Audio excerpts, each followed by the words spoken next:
ya que nos va a poder ayudar a entender muchas cosas y ver con nuestros propios ojos cómo es la rural en la Amazonía. Bueno, comenzando con lo siguiente, es que no se me pasa. A ver, ya, ahí, ya.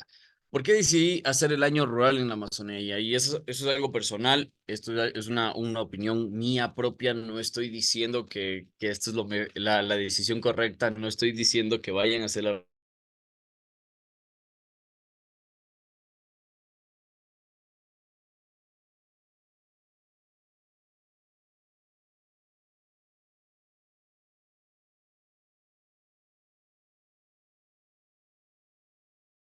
en la Amazonía. Tú vas a abrir tu mente bastante, vas a ver otra realidad, vas a ver otras circunstancias del país que van a hacerte dar cuenta que la salud en el sistema de salud es más complejo de lo que parece. Y bueno, ahí me ven en mi internado y en mi año rural, justo en la inducción con los bomberos. Porque bueno, cuando tú haces la rural en lugares de difícil acceso, lo que primero van a hacer es capacitarte para prácticamente no mueras en la selva. Literal, es lo que te dicen. No queremos que les muerdan serpientes, no queremos que estén cogiendo animales que no deben coger, deben saber cómo ubicarse en la selva porque les van a mandar a brigadas a caminar dentro de la selva y deben saber lo básico de ubicarse ahí adentro. Y, y este es Taisha. No sé cuántos de ustedes van a Taisha, pero este es Taisha. Es un pueblo pequeño, polvoriento, donde hay una pista de, mm, de avionetas, donde tiene sus hoteles, pero claro, en el pueblo, no en las comunidades. Tú vas a encontrar tus hoteles y tus tiendas en Taisha. De ahí todas las comunidades, o la mayoría, no tiene tiendas, no tiene internet, no hay señal. La única señal que coge en Taisha es prácticamente el CNT. Es la única red que me cogía a mí en Taisha. Y pues claro, o sea, yo tuve que cambiarme. Yo era claro, me cambié a CNT para tener internet allá. Pero sí hay muchas cosas que Taisha vas a ver los que, por ejemplo, los que hagan en el Hospital General de Taisha, pues es una ventaja. Tienen todo, en el pueblo hay todo lo necesario. Pueblo pequeño, pero no vas a tener. Pero la cosa seria es cuando vas a ser dentro de las comunidades. Una cosa es hacer en el pueblo de Taisha y la otra es hacer en los alrededores, en las comunidades. Hay comunidades aéreas, fluviales, em, y prácticamente a mí me tocó una aérea. A mí me tocó Ipiac, Huasaga. Esa es el donde yo estuve, mi año rural, no, ahora mi plaza designada. Pero ¿qué sucede? Que eh, en la Amazonía y bueno, por lo menos en Taisha hay algo que se llama itinerancia y te van a hacer itinerar mm, bastante. A mí, por ejemplo, me dijeron que solo me iban a hacer itinerar 3 meses durante todos los 12 años. La itinerancia es que te mueven de tu plaza de trabajo. Yo apenas estuve 5 meses en Ipiac, o sea, y no fueron de corrido, fueron saltados, porque yo estuve en el Hospital General de Taisha por falta de personal, estuve en el Anidado, estuve en Tutinenza, estuve en Huinunca, estuve en Macuma, entonces estuve rotando por diferentes lugares, diferentes comunidades, en las cuales eran completamente diferentes. Circunstancias, ya que por ejemplo en Macuma yo tenía internet, tenía señal, y en Taisha, en Ipiac ustedes pueden ver que era entrando con una avioneta 20 minutos adentro de la selva, no teníamos energía, teníamos paneles solares para la energía, mi consultorio era así como de Indiana Jones, yo también me sentía en una película. Y las comodidades del centro médico eran bastante básicas, o sea, no tenías una refrigeradora, por ejemplo. La gente que va a ser en comunidades dentro de la selva que están bien aisladas, por ejemplo, como una de estas que es Ipiac, eh, eh, va a tener que vivir o sea, de enlatados, porque no vas a tener una refrigeradora para poder cocinar. un pollito asado así, o una carnecita, a menos que la comunidad case algo ese día y te dé carne fresca, pero no, o sea, no cazan siempre. Entonces, eso es una cosa que deben saber, o sea, sus recursos van a ser em, lo que tengan. No en todos los centros de salud es súper diferente todo. Entonces, sobre todo en la Amazonía, por ejemplo, porque tú te vas a la sierra y tú ya por ende sabes que vas a tener luz y agua. O sea, es algo que dices, no, pues son cosas básicas que deleiten. Acá en la Amazonía es diferente, no es así, porque hay comunidades que están bien aisladas de todo. Em, Esta es la comunidad Ipiá, que es una comunidad de 500 personas, donde yo hice, pero también, como les digo, hice en el Hospital Taisha, hice en diferentes lugares, entonces yo pude ver la realidad de diferentes lugares. La comunidad va a ser una comunidad siempre muy amigable, te van a querer dar chicha, te van a querer dar alimentos, te van a regalar serpientes, vas a ver que si tú llegas con la mejor aptitud, ellos van a recibirte y a quererte y sobre todo dejarte atender por ti, o sea, porque la verdad es esa, la comunidad o sea, se deja atender cuando se lleva bien con el médico. Vas a tener pacientes, porque la cosa es que tengas pacientes y atiendas para poder cumplir la meta. Aunque no lo crean, nosotros tenemos que atender un número de pacientes, caso contrario, no estamos cumpliendo con nuestro trabajo en la rural. Entonces, a mí me pasó muchas veces que habían compañeros que no tenían, no tenían acogida de pacientes, o sea, estaban en medio de la selva y era una comunidad de 500 personas y veían uno o dos al día, tres al día y era muy poquito. No cumplía, tenían que atender mínimo 220 pacientes en la jornada de 15 días y atendía solo 100. Y cuando llegaba al distrito le decía, chuta, mire, usted no está atendiendo, no está trabajando, no está haciendo extramural, no está haciendo el seguimiento a los pacientes crónicos, a los discapacitados. O sea, te van a medir tu trabajo. Entonces, tú, bien o mal, debes ser inteligente y llevarte bien con la comunidad para que ellos puedan em, puedan hacerse atender contigo. En mi caso, el 50 el 60% de la comunidad donde yo estaba hablaba solo Shuar.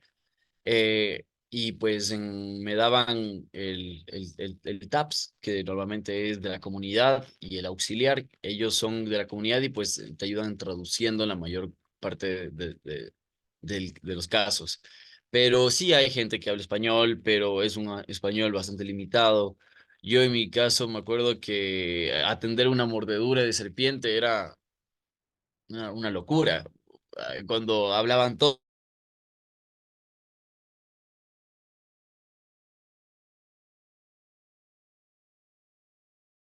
era bastante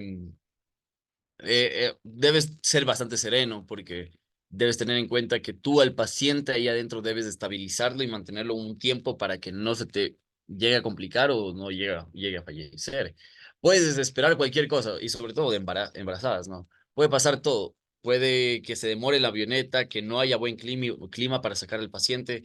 Puede haber bastantes complicaciones del paciente. Puede haber pacientes que tienen amputaciones, que tienen que son bien graves con una mordedura de serpiente bien venenosa, por ejemplo, pero debes estabilizarlo y hacer como sea que ese paciente no, no se complique.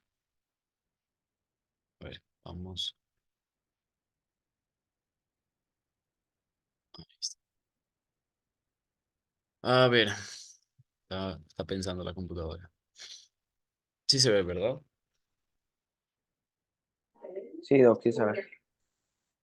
Ya, chévere. Bueno, yo les ponía esto también les ponía que sí, que los paisajes son una cosa de locos. Es algo que yo digo, bueno, es un punto extra, no tan válido tal vez para algunos, pero a mí me encanta viajar. Y vas a ver unos paisajes increíbles, espectaculares, que en verdad yo no sé si los volveré a ver. Bueno, sí, a menos que entre a la selva, porque yo estaba en la selva, dentro. Y Y sí, pues eso es algo espectacular. Trabajar como médico en la comunidad es un trabajo que yo les digo, sí es, no es difícil. Yo ya después de la rural te das cuenta que el trabajo que tú haces en la rural es simple, porque ya la vida laboral en un hospital, la vida laboral ya de verdad, eso sí esto está mucho más complicado. Pero yo creo que el trabajo como médico rural se necesita de orden y no se necesita o sea, tienes que hacer todo a su tiempo, no dejes acumular las cosas. Tú acumulas las cosas y tú puedes estar saliendo 2 meses después de la rural, después de que hayas terminado, por tantos pendientes que dejaste acumular, por tantas cosas que no presentaste. Entonces, eso sí, háganle caso a su distrito en las cosas que les piden para que no tengan ese problema. Miren, yo tuve que trabajar en las escuelitas con los niños, visitaba a los niños, les desparasitaba, les daba charlas de cómo lavarse las manos y todas las cosas que te pide el distrito para que tú cumplas. Me tenía que hacer minga también para como que caerles bien ahí y decir como que, oigan, yo también soy parte de su comunidad. Y pues sí, y ahorita sí ya nos vamos con mordedura de serpiente. Ahorita sí ya. Pero bueno, hasta ahora alguna pregunta de lo que hemos visto en este momento.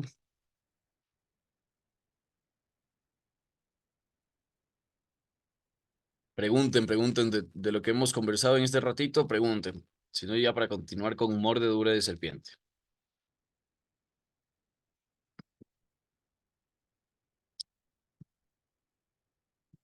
Ahí está.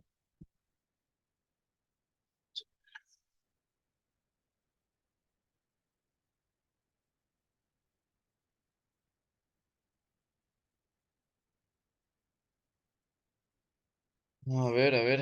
em, ¿Se ve la pantalla? No, creo que cambiarle. Dice, ¿cuáles son las cosas a las que te refieres que se pueden acumular? Por ejemplo, ustedes cada vez que que entran cada vez que ustedes entran a la rural, para poder salir cada jornada van a tener que presentar un, un, una hoja de firmas, donde tú te debes presentar, por ejemplo, matrices de calidad, matrices de ¿cómo se llama?, de farmacia, de matrices de, ¿cómo se llama?, de diferentes temas. O sea, son diferentes matrices que prácticamente vas viendo, por ejemplo, de discapacitados, de crónicos, de club de jóvenes. Son matrices que el gobierno te pide durante tu año rural para ver si estás haciendo el seguimiento adecuado de los pacientes. Y eso es súper importante porque em, hay muchos pacientes que no, hay muchos distritos que son muy estrictos en eso. Y, y yo he tenido compañeros que han tenido su título de la rural 3, 4 meses después de la rural porque han tenido tantos pendientes que no han presentado. A veces dices, yo me voy a mi casa, terminé una jornada y te faltó 6 informes de presentar, pero tú dices, ay, no importa, dejo y presento la próxima jornada. Se te va acumulando, acumulando y al final en la hoja de paso y salvo, o sea, de paso y para que ya termines tu rural, te dicen, oiga, usted debe como 10 informes que no se ha hecho. Tiene que presentarlos, si no, no le firmamos la hoja para que se vaya. Y ahí es cuando la cosa se pone fea, pues. Imagínense, dice, ¿qué equipo recomiendas? ¿Azul o amarillo? Cualquiera de los dos.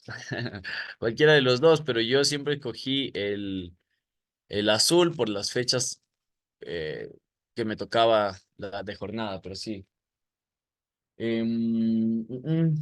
Eso, bueno, vamos con mordedura de serpiente. Y este es un tema que debemos saber manejarlo súper bien, porque nosotros vamos a ver muchas de estos animalitos en la selva. Vamos a ver muchos, muchos, muchos, muchos. Y entre estos, pues va a haber las serpientes que son venenosas y las que no son venenosas. Por ejemplo, esta de aquí, que le ven ahí cafecita, tú la ves y de entrada tú dices, chuta, no, eso sí me va a morder y me va a matar. O sea, yo de entrada veo eso y veo y digo, no, pues yo me alejo de esa serpiente, pero la verde de acá, aunque no parezca, es una serpiente inofensiva. Y son cosas tan básicas que te pueden hacer guardar recursos en la rural, porque a veces vienen pacientes y dices, ay, me mordió una serpiente, pero cuando ven es una serpiente, no es venenosa. Pero bueno, en el 80% de casos van a ser venenosas, ¿no? Porque una serpiente venenosa es la que muerde, y la más agresiva, la que está más ahí como que con tendencia a querer matarte. Pero claro, va a haber diferentes tipos de serpiente y tú vas a tener que saber, tú vas a decir, pero cuénteme, ¿qué serpiente le mordió? Y tú le vas a decir, y te van a decir la X, la palito, te van a decir un montón de nombres, porque allá tienen muchas maneras de decirles a las serpientes. Y hay que saber que lo que no se debe hacer y lo que se debe hacer en una mordedura de serpiente es, creo que, lo esencial. Dios mío, se me está... ay. Es esencial. Yo siempre les digo, mantener la calma es lo primero que uno debe hacer. Primero porque tú vas a estar solo, vas a estar, y cuando te digo solo es, vas a ser el único médico, a eso me refiero, vas a ser el médico que debe resolver. Tú vas a estar con tu licenciada, con tu odontóloga, con tu TAPS o con tu odontólogo, vas a ser un equipo que quien va a liderar las emergencias eres tú, porque tú eres el médico. Ahí no es que va a haber otro médico, no es que va a estar el hospital cerca para que tú digas, llame y digas, oiga, oiga, le mordió una serpiente, ¿qué hago? No, o sea, no va a pasar eso. Tú debes resolver como sea, debes resolver.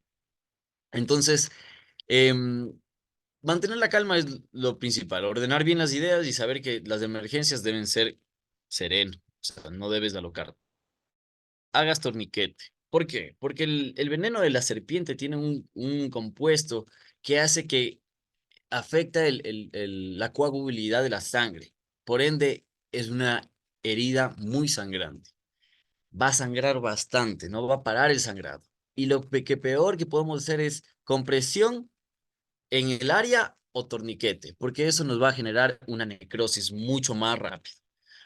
No administrar AINES porque afecta a la coagulabilidad y hace que exista más sangrado. Por favor, no succionen el veneno. Y eso se los dice, aunque no lo crean. Hubo muchos casos de que decía, y esto es para que ustedes le digan a sus pacientes, ¿no? Porque los pacientes creen que chupándole el veneno del familiar de la pierna es algo que le va a salvar, cuando en verdad simplemente va a hacer que se contamine más. Y no hacer cortes en la herida, porque va a haber un edema bien marcado. Y una de las complicaciones de mordedura de serpiente es síndrome compartimental. Entonces, son cosas que debemos tener claras para no hacerlas. Las manifestaciones clínicas del envenenamiento son eh, prácticamente estas. Un dolor intenso, vamos a ver prácticamente, debemos confirmar la herida, debemos ver cómo es la herida, si tiene dos huequitos, si tiene un huequito, porque hay serpientes que tienen un dientecito, por así decir, que pica, que te pica y te pasa el veneno. En cambio, hay otras que son dos. Las que tienen dos colmillos son las más venenosas, son las que más veneno van a poner en la herida, van a ser las que más mortal te van mayor mortalidad tienen. Pero algo que vamos a ver es que el dolor es intenso. Cuando nosotros hemos preguntado cómo es el dolor a los pacientes, dicen que es un dolor que te quema, una contractura como que si estuvieran tocándole el nervio prácticamente. Hay muchas personas que el dolor de mordedura de serpiente lo describen como un dolor muy intenso.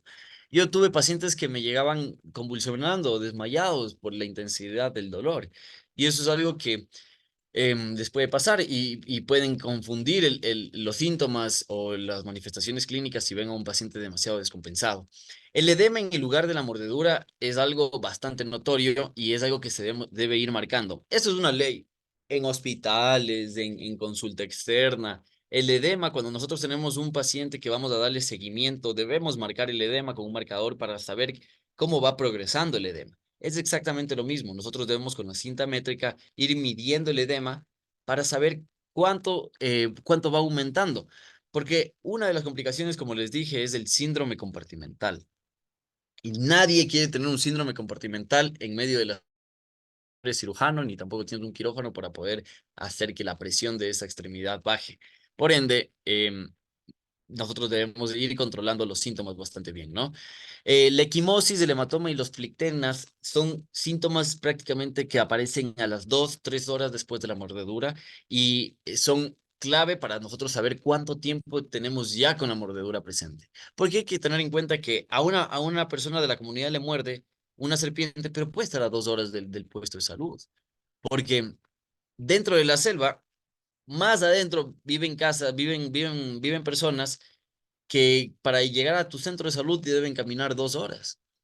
Entonces ellos están más adentro de lo que tú te imaginas. Entonces, ellos les muerde la serpiente en su casa y van caminando al centro de salud a que les evacúen. Entonces, allá son 2 horas. 2 horas de prácticamente estar caminando, haciendo esfuerzo físico, una herida contaminada. Entonces, todo eso hay que ver. La necrosis es también una complicación, pero se va a partir de las 8 horas, ¿no? ¿Alguna pregunta? ¿No? Bueno. Y tenemos algo bastante eh, eh, em, llamativo, las manifestaciones clínicas sistémicas. Y esto es algo súper importante porque recuerden, ustedes no van a tener un laboratorio ahí para que les hagan una prueba de coagulabilidad, para ver cómo está el lactato, para ver cómo está la procalcitonina. No vamos a tener esos exámenes. Nosotros vamos a estar prácticamente con los recursos muy básicos. Entonces debemos saber cómo valorar al paciente de una manera clínica muy bien. Las complicaciones que pueden tener son la rhabdomiólisis, hemorragia de mucosas, hemorragia del tubo digestivo, hemorragia cerebral, insuficiencia renal aguda, inestabilidad hemodinámica por hipovolemia. Son súper claves de estos porque tú dices, ¿cómo valoro eso sin exámenes de laboratorio? ¿Cómo sé cómo están las plaquetas? ¿Cómo sé cómo está la hemoglobina? ¿Cómo sé ver mucosas, revisar mucosas? Y nosotros tenemos una prueba bastante llamativa que es la prueba de coagulabilidad, que es la prueba del tubo. Nosotros cogemos 5 ml de sangre y la ponemos en un tubo. Y pues prácticamente esto debería coagularse súper rápido porque no por los factores de coagulabilidad de la sangre, debería coagularse en menos de 5 minutos. Pero ¿qué sucede? Que tú ves 20 minutos de esa sangre y no está coagulada. Es porque tiene veneno. Y si depende del tiempo de coagulabilidad de esta, vas a ver cuánto veneno hay en el cuerpo. Y, o sea, a mí me decían, doctor, pero ¿por qué no? Pero no es al contrario, la serpiente no genera la sangre espesa. No, o sea, el veneno de la serpiente depende mucho de la familia. La cobra, por ejemplo. La cobra es una serpiente que genera que la sangre se coagule demasiado rápido. Pero de ahí la mayoría de serpientes en la mordedura lo que hace es que no coagule la sangre y existe una hemorragia muy intensa o existe hemorragia interna, hemorragia cerebral. O sea, el veneno de la serpiente hace que la sangre no se coagule y es por eso que nosotros tenemos que saber el grado de severidad de esta. Hasta ahora, ¿alguna pregunta?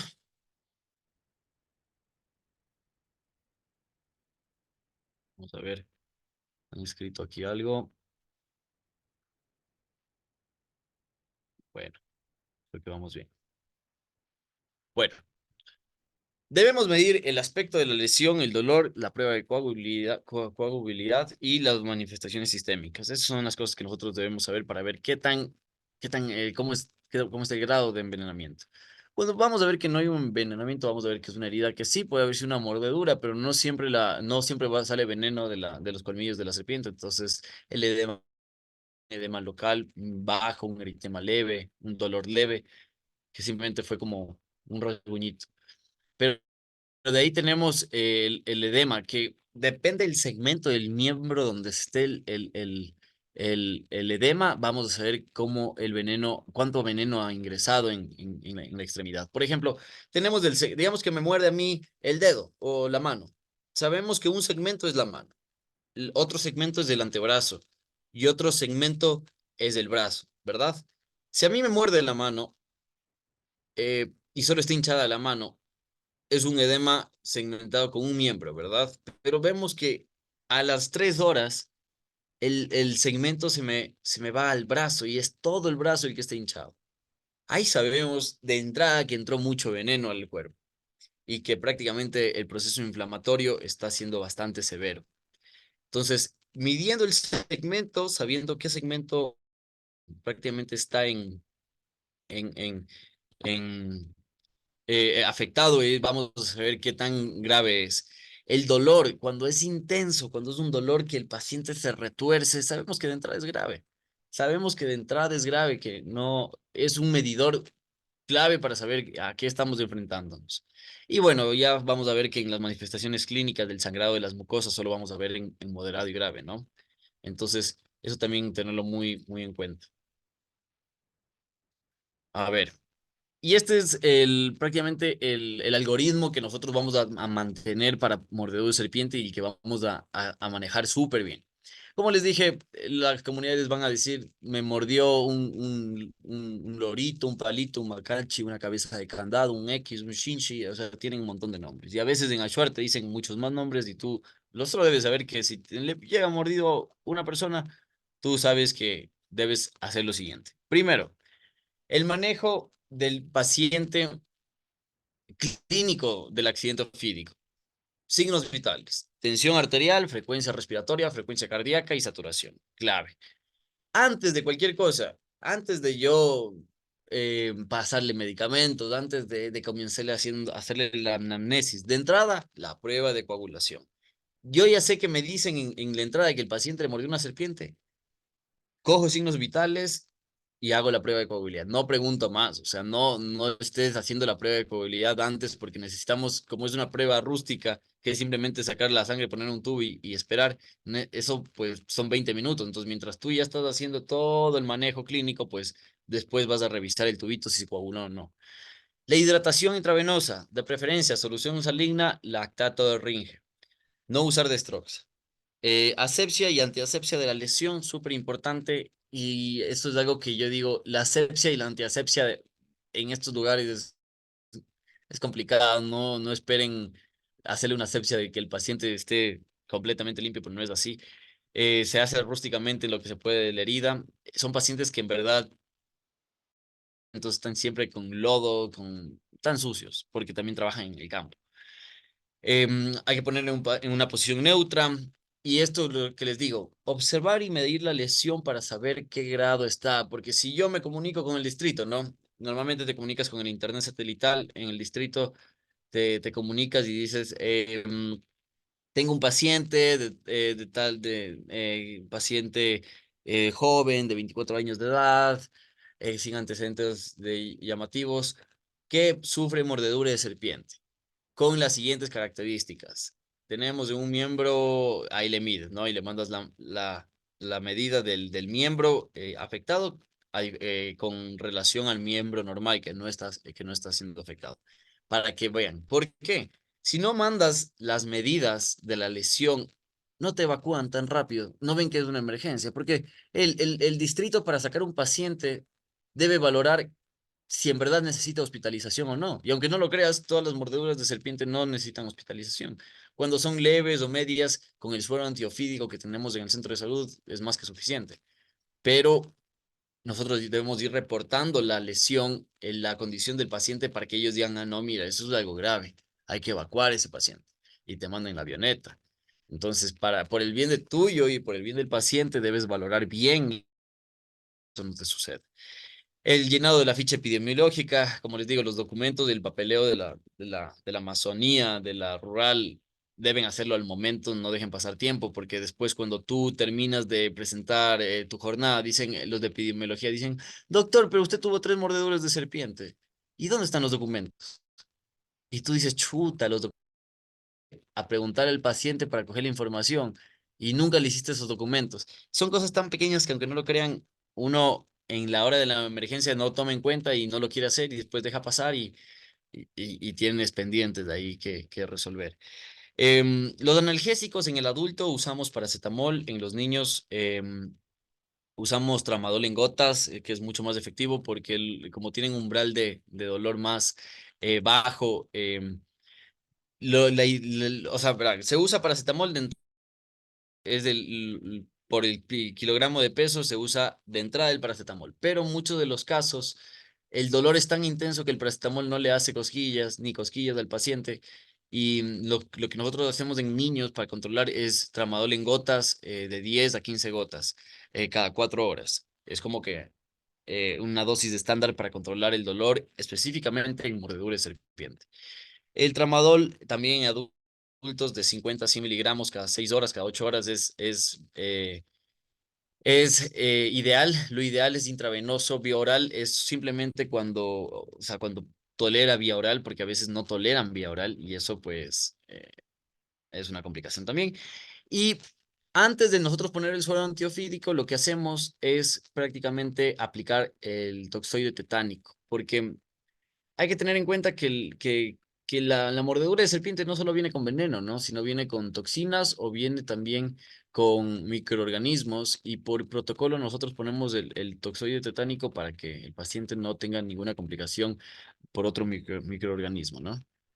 A ver, hasta ahora, ¿alguna pregunta? Pregunten, Dios mío, pregunten que después no me dicen nada. Recuerde que son casos muy comunes, ¿verdad, doctor? Sí, sí, sí, bastante común. La verdad, son cosas que uno diría como que em, o sea, como que uno dice, ay, una mordedura de serpiente, ya, X, pero no, o sea, cuando te llega la persona gritando y sufriendo y no sabes el protocolo seguir, ahí es una complicación.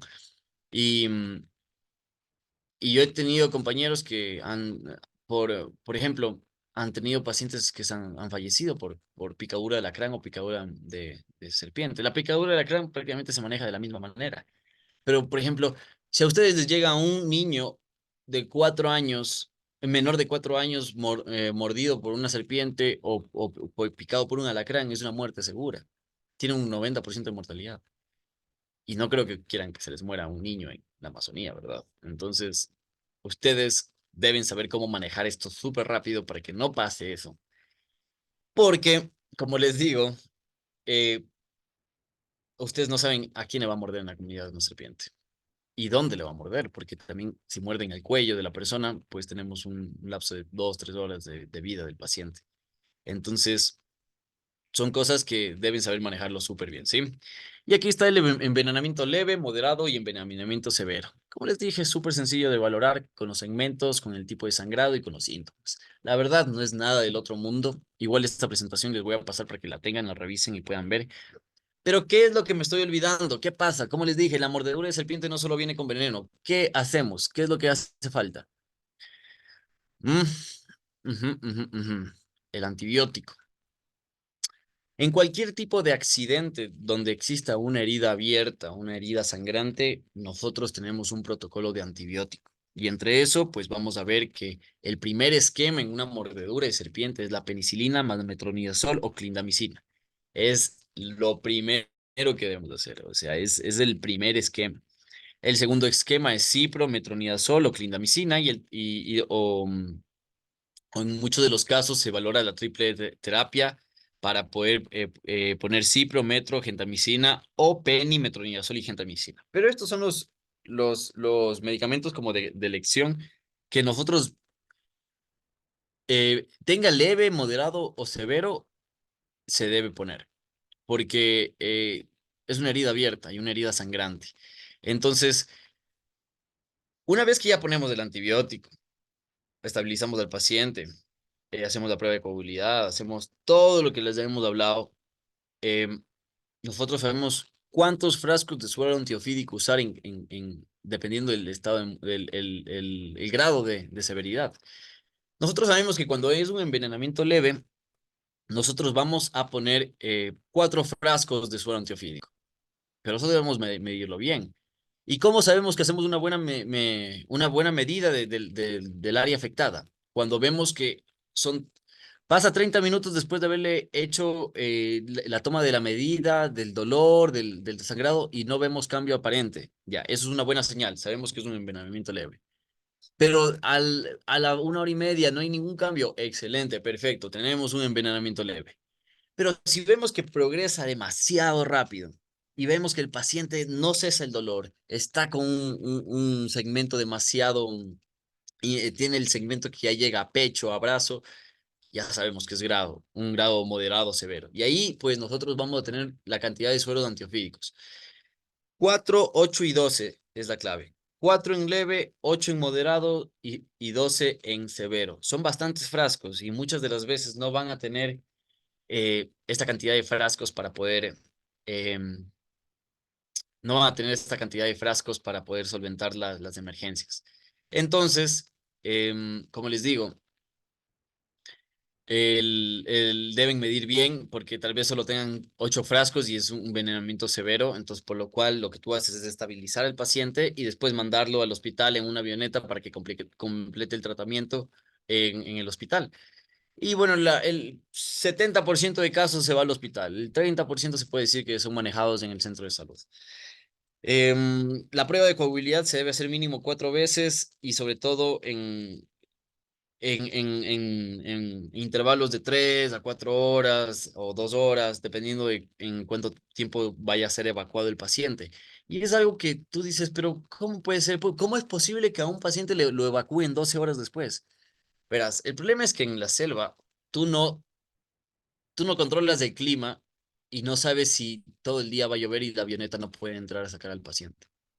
Entonces, a ti te llega un paciente a las 4 de la mañana o a las 3 de la mañana por mordedura de serpiente, ¿verdad? Tú debes tener a ese paciente estabilizado 12 horas, estabilizado con todo lo que te he dicho para que no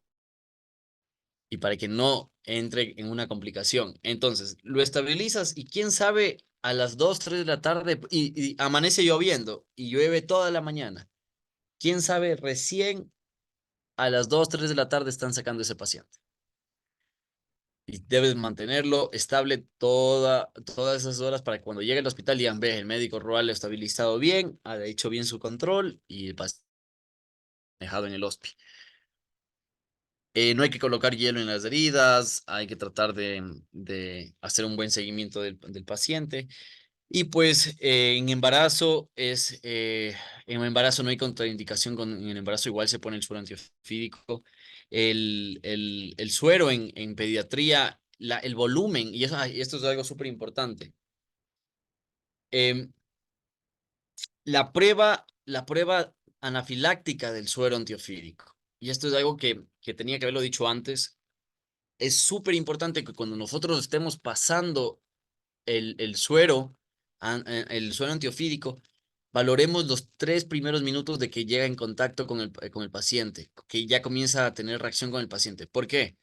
Porque les puede hacer un shock anafiláctico. Hay cierto número de pacientes que tienen reacción anafiláctica al suero antiofídico y ahí sí, ahí está la cosa. Porque un paciente que hace anafilaxia por suero antiofídico ya es un paciente que debe ser tratado en emergencia hospitalaria. Y es por eso que debemos pasar suavito, suavito para ver si hay rash, para ver si hay trastorno respiratorio en caso de que el suero le haga una reacción. Entonces, no es que nosotros vamos y le ponemos a chorro el suero antiofídico. Los primeros de 3 a 5 minutos le pasamos lentito, lentito, lentito para ver si recibe bien. Vemos que no hay ningún malestar, ninguna reacción alérgica, ninguna anafilaxia y le pasamos a chorro. Pero debemos confirmar de que el paciente no tenga hipersensibilidad al suero, ¿sí? Em, a ver, ¿qué más? En los pediatras, el volumen que nosotros pasamos de hidratación con los medicamentos debe ser bien controlado. En un adulto, pues claro, yo puedo ponerle un bolo de 500 tranquilamente el antibiótico, el suero antiofídico. Tratar de evitar tanto volumen para que no exista un edema y pues prácticamente no me genere un edema mucho más grande y un síndrome compartimental, porque mientras más volumen hay en el cuerpo, mayor edema va a presentar el paciente. Entonces, en niños, con más razón, pues nosotros vamos a pasar estos medicamentos con 100 ml. de solución. A ver, preguntas antes de continuar.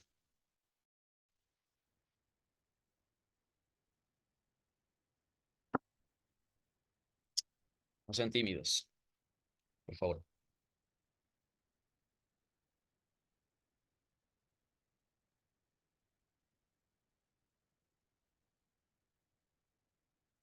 ¿No preguntas? Perfecto, vamos, sigamos. Sigamos, sigamos, sigamos. A ver, listo, entonces. Buenas eh, tardes. En el chat tenemos unas preguntas. a ver, vamos a ver. Claro, con gusto. Mm, dice, la prueba de tubo revalúo a los 5, 10 o 20 minutos. Ya, verás. Nosotros, llega el paciente y lo que primero haces una prueba de tubo. Paul te llamo, sí, Paul. Tú haces la prueba de coagulabilidad apenas llega el paciente. Pasa 20 minutos y revisas.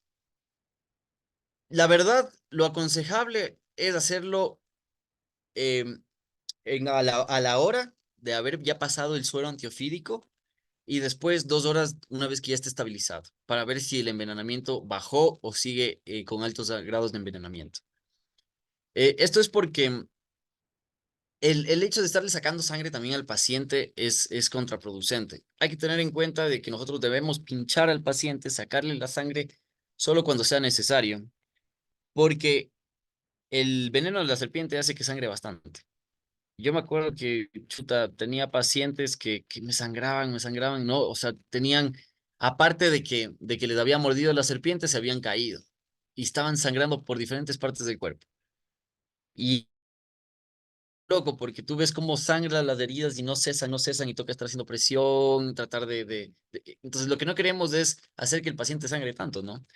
Por eso las pruebas de coagulabilidad lo haces la haces la primera, ves 20 minutos el resultado y ahí esperas 1 hora. Y haces una para confirmar una vez que se haya pasado el suero antiofídico. Ya, los 5 ml de la prueba del tubo se extraen de sangre venosa adyacente a la región mordida. Muy bien, Paul. Excelente. Eh, que no lo dije, pero la sangre que tú sacas para la prueba de coagulabilidad es de la extremidad, del otro lado de la extremidad. No lo haces del mismo lado. En niños son la misma cantidad de frascos, sí, son la misma cantidad de frascos en niños. Porque recuerden que aquí no estamos medicando, estamos yéndonos contra el veneno, no estamos por la cantidad de veneno. Nosotros estamos atacando a la cantidad de veneno. No estamos atacando no estamos haciéndolo por el peso del paciente, sino por la cantidad de veneno que entra al cuerpo. Tal vez vas a hablar de picadura de raya de río. La picadura de raya de río es algo bastante, bastante común. No tiene mortalidad, así como que qué bestia, como la mordedura de serpiente, pero claro, se confunde mucho con una mordedura de serpiente.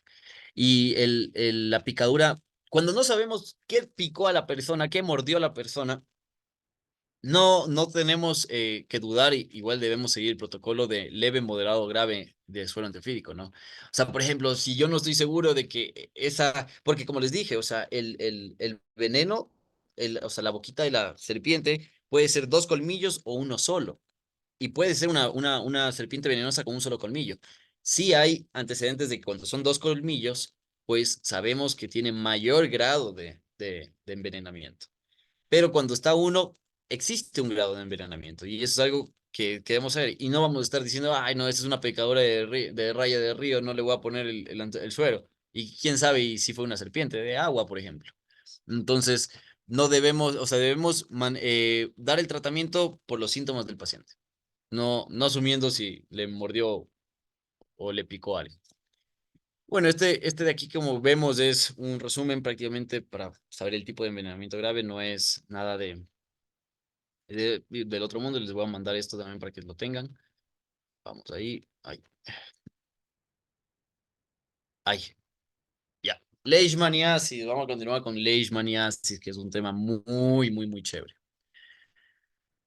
Pero antes de eso, ¿alguna pregunta con mordedura de serpiente?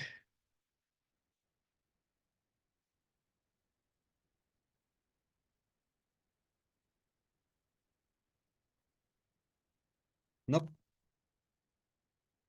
¿no? Continuemos.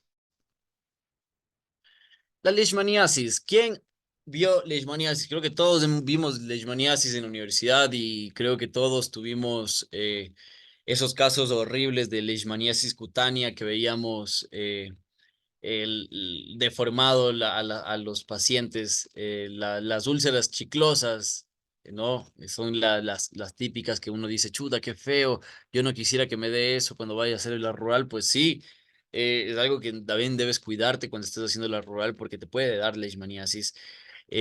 Sobre todo si tienes enfermedades que comprometen tu sistema inmune, porque son más comunes en pacientes que tienen las defensas bajas. Por ejemplo, nosotros vamos a ver que la leishmaniasis se ve bastante allá porque ¿qué tipo de pacientes tenemos nosotros? Tenemos pacientes desnutridos, pacientes inmunocomprometidos que se enferman a cada rato, descalzos todo el tiempo, que están desnudos todo el tiempo, que no, que han estado en tratamientos con muchos antibióticos y muchos durante toda su vida con el mismo antibiótico, porque eso es un problema del sistema de salud, que los esquemas de antibióticos en comunidades rurales siguen siendo los mismos y no van siendo complementados y no hay un seguimiento correcto del uso correcto de antibióticos. Hay muchísimas razones por las cuales a ti te puede dar leishmaniasis por factores de riesgo, ¿no? Pero es este mosquito de aquí, que se lo conoce como manta blanca. La manta blanca es un mosquito tan pequeño que atraviesa a los mosquiteros. ¿A ustedes han visto que dicen, voy a meterme en un mosquitero y ahí ya no me pica nada? Pues no, no necesariamente. La manta blanca es tan pequeña que puede pasar el mosquitero. Por eso hay unos mosquiteros especiales que vienen con un químico que repele a los mosquitos. Cómprense en ese, no se compren el que no viene con químico, porque en la manta blanca puede ir en la noche y puede chuparles la sangre. Eh, ¿En dónde se ve? Pues prácticamente en toda la Amazonía ecuatoriana existe manta blanca, no hay un lugar específico. Si estás más adentro de la selva, mayor probabilidad de que predisposición a toparte con este mosquito feo. Pero ven la foto de la izquierda, la tarde, es la hora clave. A partir de las 5 o 6 de la tarde, la manta blanca sale, las hembras de la manta blanca salen a comer. Y ahí es cuando pasan el parásito de la leishmaniasis, ¿verdad? Entonces, vamos a tener diferentes tipos de leishmaniasis, pero nosotros debemos saber identificarlas para que no genere un problema a la hora de la valoración. Porque, a ver, quiero que alguien me conteste para ver si más o menos están guiados. ¿Qué pasa si a mí me llega una leishmaniasis visceral? Bueno, no le hagamos tan complicada. Una mucocutánea. ¿Qué pasa? ¿Qué asumimos nosotros si llega una lesión mucocutánea? Vemos que el paciente llega hacia consulta y vemos que tiene una lesión mucocutánea de leishmaniasis típica. Lo primero que nosotros debemos saber es que ese tipo de lesión ya es crónica, ya es un paciente que se ha infectado de leishmaniasis no una vez, sino que ha sido recurrente. Porque la lesión mucocutánea o mucosa es un tipo de lesión que simplemente se da por recidivas. Entonces, no va a ser em, una primera vez. Pero claro, vamos a tener nuestros pacientes de 8 de 9 de 10 de 11 años que nos llegan con la forma ulcerada, la típica, súper redondeada, tan típica como del libro. Aunque no lo crean, cuando ustedes estén ahí van a decir, wow, esta úlcera está igualita a como yo la leía en la universidad. Así tal cual. Pero va a haber otras que son la diseminada, la forma difusa, la típica, que estas principalmente se van a ver en inmunocomprometidos y en pacientes de la tercera edad. Y no son tan comunes. Y lo que menos queremos es que llegue a evolucionar en una leishmaniasis visceral, en la cual puede ser afectada en pacientes de la tercera edad o menores de 5 años. Cuando ya llega una leishmaniasis visceral, hablamos de un caso de una diseminación sistémica del parásito que no necesariamente debe tener una forma ulcerada, porque puede ser que ya sanó su úlcera, pero el parásito nunca fue tratado y se mantuvo en el cuerpo y prácticamente llegó a ya ser visceral, ya llegó a los vísceras y los órganos. Entonces, eso es lo peor que nos puede pasar, pero normalmente eso ya se trata en hospital. A nosotros nos van a llegar las formas ulceradas en primer nivel, ¿no?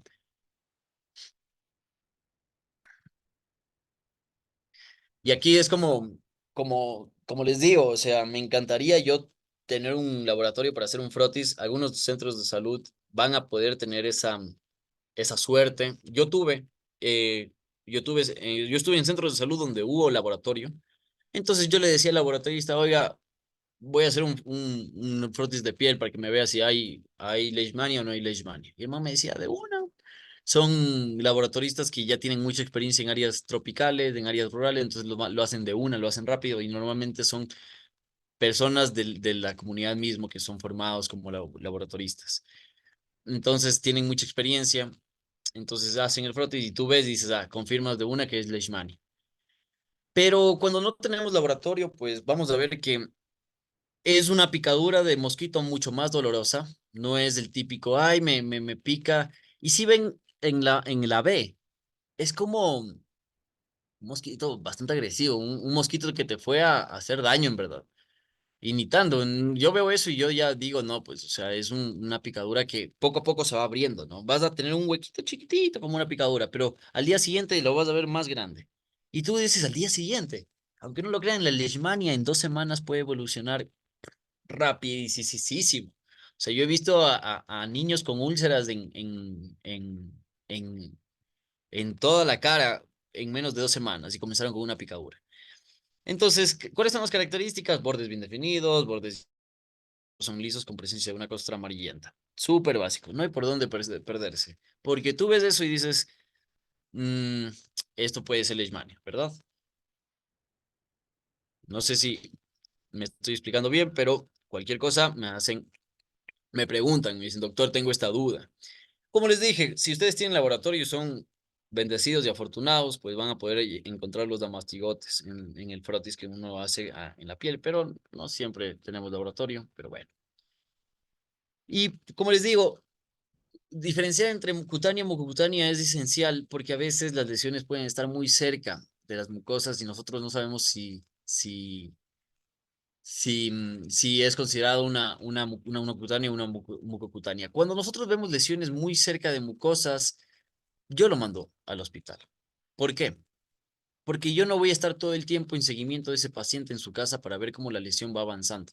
Son pacientes, como les digo, que viven muy lejos de uno y a veces darles el seguimiento es complicado. Entonces, yo ya veo que tiene una lesión cerca de mucosas, digo, no, esto puede ser una recidiva, puede ser algo que puede algo que se llegue a ser mucocutáneo y no quiero que se complique, entonces le mando con tratamiento directamente al hospital. Pero dependiendo de esto, vamos a ver el tratamiento. El Glucatime es el medicamento que ustedes van a tener en el centro de salud y es un medicamento que no se encuentra así nomás no es que yo voy a la farmacia, aquí a Farmacis Fibeca y voy a encontrar. Es un medicamento que en verdad es difícil de encontrar.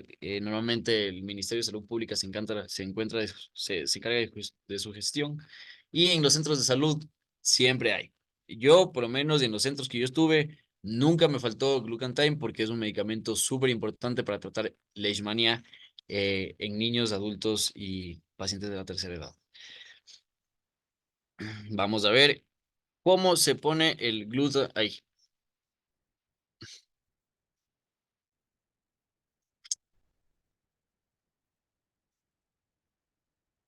ya. Nosotros lo que hacemos es tratamiento con Glucatime y crioterapia. Pero bueno, la crioterapia es algo que vas a ver en hospitales, no lo vas a ver aquí en tu área rural. Entonces vamos a tratar con Glucatime. Y el tratamiento solo se necesita Glucantime, el antimoniato de meglumina.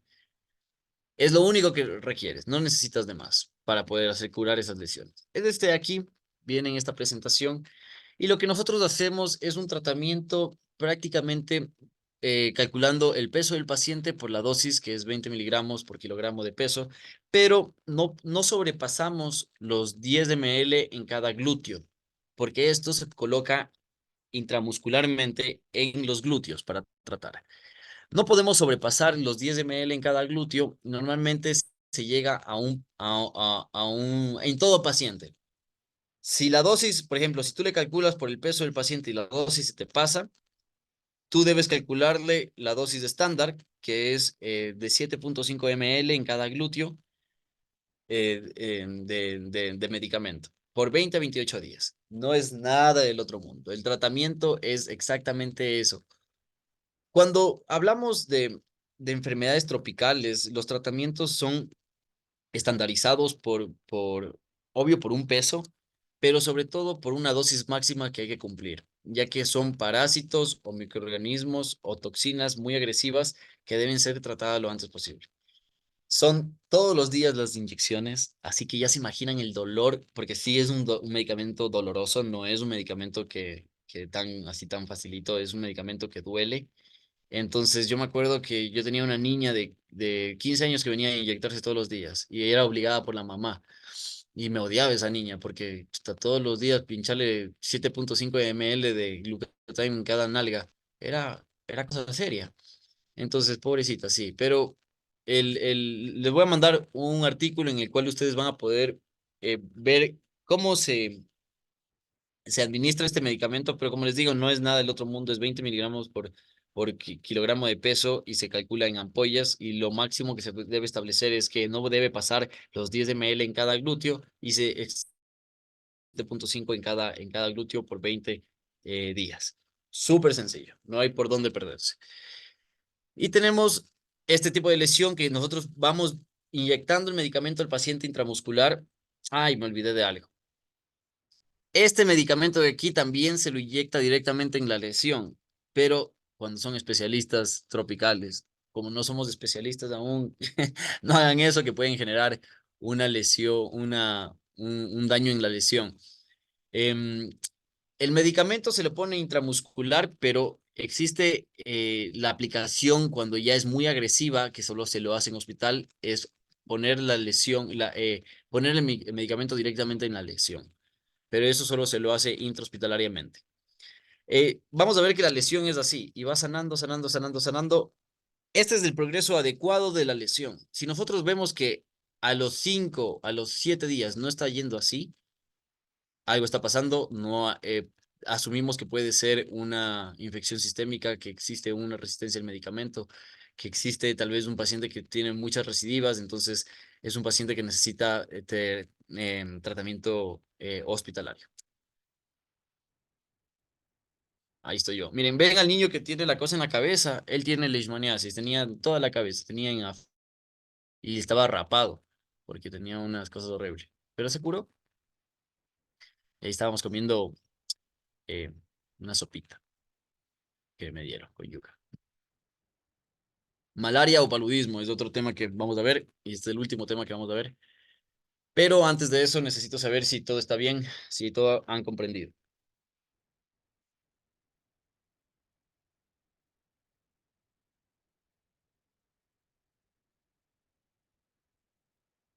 Ujú.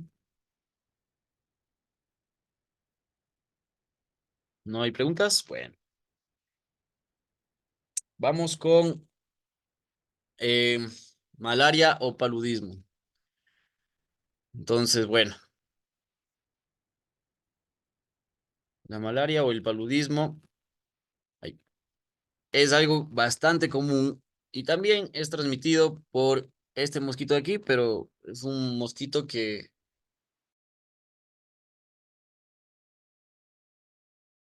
o sea, negrito con blanquito, como moteado. Y este de aquí afecta principalmente a los niños.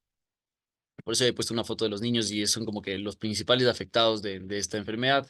Es algo que se ve bastante y hay fechas específicas donde existe mayor brote de esta enfermedad por los vectores que existen en reproducción. Pero vamos a ver que el ciclo de la malaria, uno dice, chuta, malaria. Hay malaria en el Ecuador, sí, hay malaria en el Ecuador y hay malaria bien establecida en muchos lugares. Es una enfermedad endémica de aquí, entonces lo que nosotros debemos saber es que es una enfermedad de diagnóstico complejo, ya que los síntomas no son constantes. Y cuando yo digo que los síntomas no son constantes, son porque, eh, ya vamos a ver. Va, el ciclo, bueno, el ciclo, no les quiero aburrir con el ciclo del mosquito, pero esto es súper importante, los síntomas de la malaria no complicada y los primeros síntomas. ¿Qué sucede? Te llega un paciente de 14 años con fiebre, con malestar, con debilidad, con fatiga, con dolor de articulaciones y músculos, malestar abdominal, y tú dices, eso es dengue. Tú dices, eso es dengue. Porque aquí hay full mosquito y lo primero que tú piensas, dices, ah, eso es dengue. Y ese es el problema, que hay tantas enfermedades en la Amazonía que tienen los mismos síntomas que prácticamente nosotros podemos estar dando un medicamento completamente erróneo y, y vamos a joder al paciente. Le vamos a joder por el hecho de que si lo tratamos como un dengue es una muerte segura. Tal vez no hoy día, pero sí en unos 8, 10 meses. Ya vamos a ver por qué. La malaria no complicada es una de las enfermedades con mayor dificultad de diagnóstico de la Amazonía por el hecho de que nosotros debemos saber los picos febriles de esta. Nosotros vamos a ver que existe el niño que se enferma en las noches. Y es algo llamativo porque tú le ves al niño todas las noches llegar a tu centro de salud con malestar, pero en el día le ves jugando fútbol, le ves ahí bailando con la guanta, le ves corriendo con sus amigos como que si no le ha pasado nada. Pero en la noche llega una sudoración profusa, temperatura por encima de 38 grados y uno dice, chuta, este man solo se enferma en la noche. Vemos eso y decimos, eso es malaria. Es más, si a ti te llega un paciente con sudoración por encima con sudoración profusa, con temperatura de 38 grados por arriba, tú ya debes hacer una prueba de antimalaria. Y es más, por protocolo, en la Amazonía, si te llega estos síntomas, malaria de una. Tienes full pruebas rápidas. Le haces la prueba de malaria rápida. Entonces, están timbrando mi casa, disculpen. Denme un minuto, ¿sí? Discúlpenme.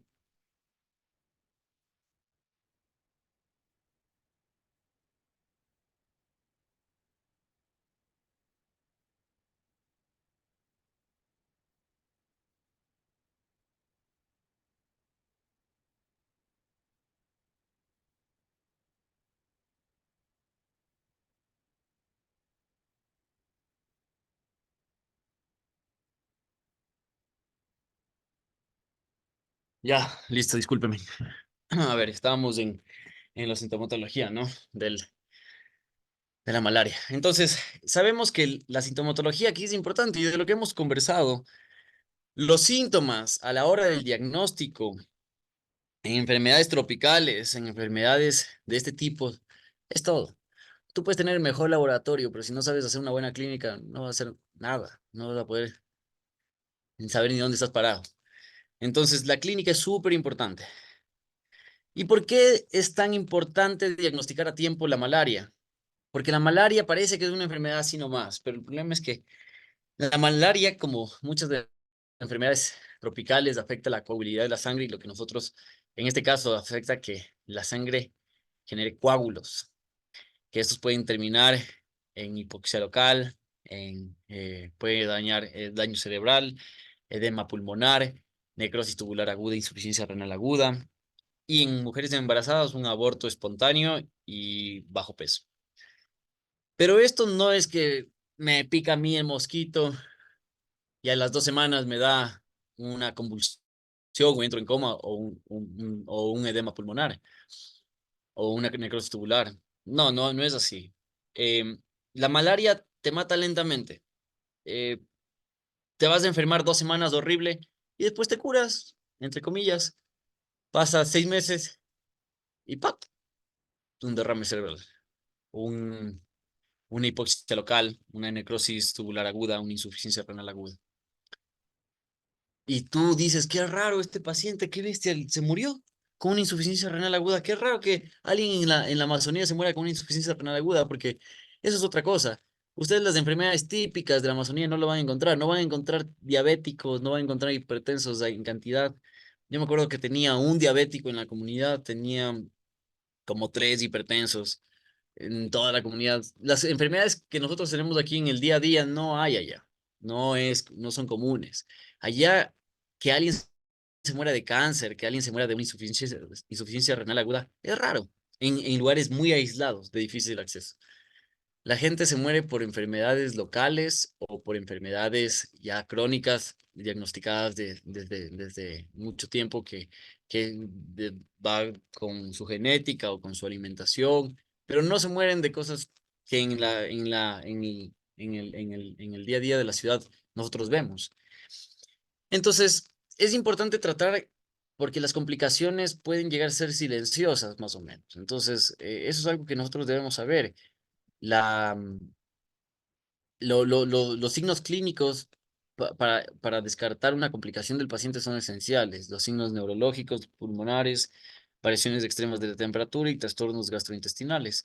Nosotros vemos que uno de los síntomas que nosotros vamos a ver es que em, pacientes con malaria en su estado de deshidratación vomitan o presentan diarreas a repetición, porque ya existe un deterioro sistémico. Entonces, ¿qué es lo que sucede? Que el síntoma más común van a ser como los del dengue, van a ser muy parecidos a esos. Pero, ¿qué sucede? Que el paciente ya ves que está complicado cuando comienza a tener trastornos neurológicos, delirio, tiene incapacidad de moverse de un lado, como que ya la fatiga del cuerpo ya le generó una incapacidad al sentarse, al caminar. En los trastornos gastrointestinales ya vemos que está comprometido vómito, diarrea, pero si ya tiene esos síntomas, ya llegamos tarde. O sea, no les voy a mentir, si a su paciente de la Amazonía que tiene malaria ya les llega con estos síntomas, es porque ya se hizo un diagnóstico tarde. Y eso es algo que ustedes deben saber. O sea, el paciente con malaria que llega con estados sistémicos de alteraciones neurológicas, pulmonares o gastrointestinales, ya es un paciente que no fue atendido lo antes posible. Y es por eso que les digo, deben ser súper buenos en el diagnóstico, porque ese mismo paciente que fue por una fiebre puede llegarte 2 semanas muriéndose. ¿Y qué va a pasar? Dejando al lado la medicina, legalmente, el distrito, si llega a fallecer una persona con malaria por una complicación de tiempo, va a hacer una investigación y va a decir, a ver, usted no le vio a este paciente hace tanto tiempo, ¿y por qué no le hizo una prueba de malaria? Te van a decir. Y chuta, ustedes van a decir, no, pues que doctor, yo pensé que era dengue. No, pues ahí no hay es que yo pensé. Deben tener el protocolo de que ustedes deben hacer las pruebas de malaria siempre cuando tengamos picos febriles raros. Va a haber signos de piel y mucosas y deshidratación grave. No les quiero tampoco abombar de tantos de datos clínicos porque sí es muchas cosas que nos demoraríamos mucho y ya por cuestión de tiempo no vamos a poder terminar hablando de todos los signos clínicos. Pero les voy a pasar para que ustedes lo vayan revisando. Y aquí esto es el tratamiento de primera línea terapéutica del tratamiento. Nosotros tenemos el Plasmodium vivax, que es el parásito como que más común, por lo cual nosotros tenemos dos tratamientos, la cloroquina y la primaquina. Nosotros tenemos en la población general, los días de tratamiento van a ser con cloroquina 3 días.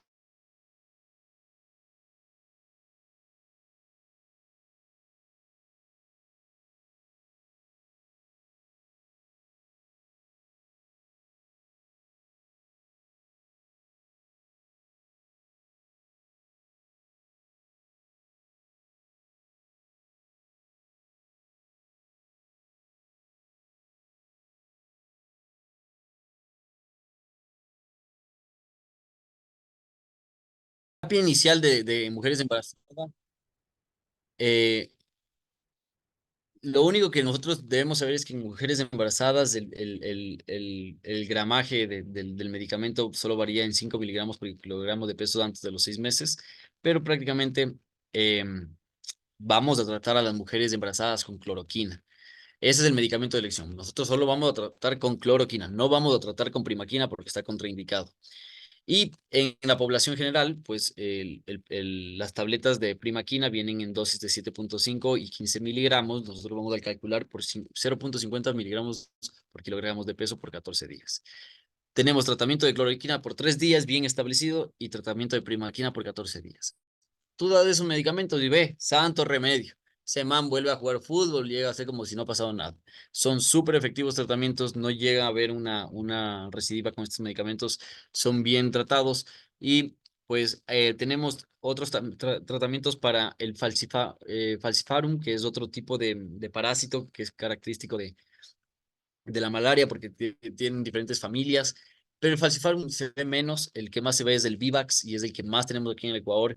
El falciparum lo tratamos con el artemeter lumefantrina, que es el medicamento que se usa y también se lo calcula por el peso y por el número de tabletas, que la verdad depende mucho del peso. Si pesas menos de 15 kilogramos, una tableta, entre 15 a 20, 24 miligramos, dos tabletas, y el peso, mientras más miligramos, más tabletas. Solo que aquí hay como que una mnemotecnia que es de 0, 8, 24, 36, 48 y 60.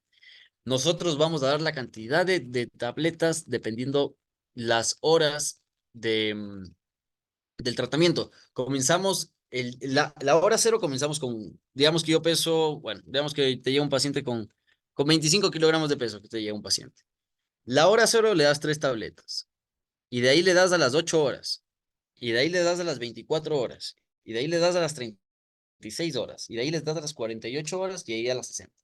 No hay un horario establecido como, por ejemplo, cada 8 horas, como lo manejamos. Aquí se maneja con un horario con este, 0, 8, 24, 36, 48 y 60 horas. Depende de eso, la cantidad de tabletas las dosis que vas a dar. Igual en gestantes es exactamente la misma, misma línea de tratamiento. Y en niños, pues prácticamente esta tabla también les voy a pasar para que la revisen. La cloroquina se le establece y aquí vemos que hay algunas casillas donde está marcado asteriscos. No hay que administrar en menores de 2 años cuando el peso es muy bajo. Vamos a tener a ver muchos niños con desnutrición y va a haber muchas veces que las dosis tenemos que recalcular porque no cumplen el peso que para su edad. Entonces debemos estar muy pendientes de eso. Pero eso, y pues listo, ahí estamos con nuestros niños de la Amazonía, que fue, bueno, ahí estamos con los de la escuelita.